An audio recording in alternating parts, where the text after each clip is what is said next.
Shota, I was really impressed the other day when you volunteered to pinch hit as an interpreter during our CEO's negotiating session with that visiting Japanese executive. You switched from English to Japanese and then back to English again without missing a beat. You did a great job. Thanks, Chuck. But Nancy is much better going back and forth between English and Spanish. She's completely bilingual because both languages are her native tongues. English is an acquired language for me. How comfortable are you speaking English, Shota? Well, I can never fully relax when I speak it.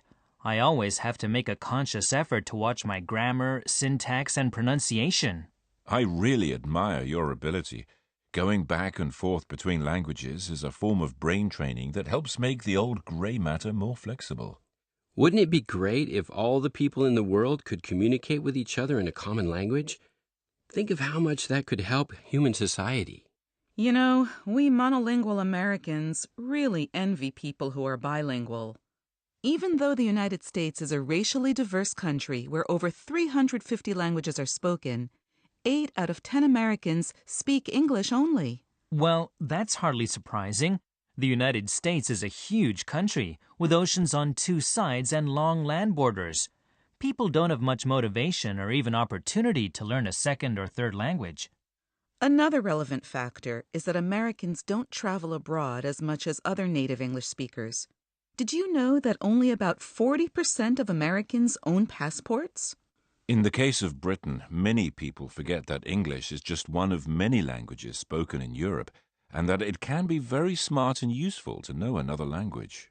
But there's no denying that in the last 100 years or so, English has become the language of global trade, culture, and communications. English skills and higher incomes go hand in hand.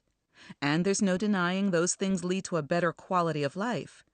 Those of us who speak English from the cradle often forget just how easy we have it. Yes, people all over the world, adults and children, spend a not inconsiderable amount of time and money studying English as a second language. It's a big business. Did you know that almost half the young people in the U.S. are from ethnic minority groups? But by the third generation, many descendants of immigrant families aren't able to speak their family's language. They seem to think that becoming American means abandoning their original language and sticking to English. Despite the potential rewards, the number of Americans learning new languages is still relatively small. The U.S. is way behind most European countries when it comes to learning languages. I was shocked when I heard that only about 20% of American students are studying another language. For European students, it's over 90%. By the way, just how many languages are spoken worldwide? The current estimate is between 6,000 and 7,000, but 2,000 or so have fewer than 1,000 speakers each, and just 15 account for half of those spoken in the world. I know that more people speak Chinese than any other language. Close to 1.3 billion people speak some version of it as their first language. Spanish is in second place with about 440 million speakers. They are mainly in Spain, Latin America, and parts of the U.S. And English takes the bronze, at least in terms of numbers. But English is spoken far more widely than Spanish or Chinese. Getting back to our discussion of bilingualism, there's been a lot of research into the bilingual mind recently. The evidence points to real, tangible benefits of being bilingual. Because they're used to going back and forth between two languages, bilingual people are better at switching between tasks, even if those tasks have nothing to do with language. Many studies have also found that regular, high-level use of more than one language can boost early brain development.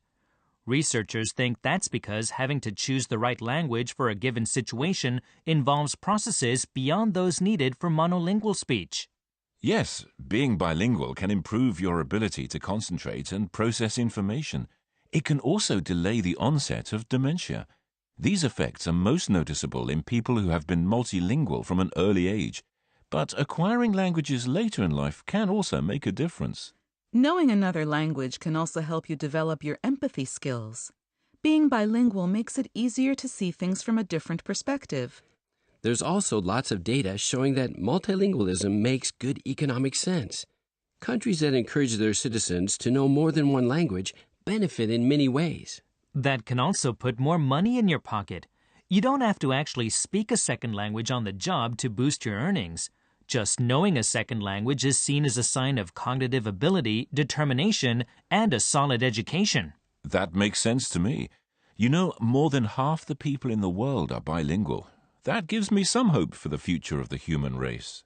Goethe said it best. Those who know nothing of foreign languages know nothing of their own.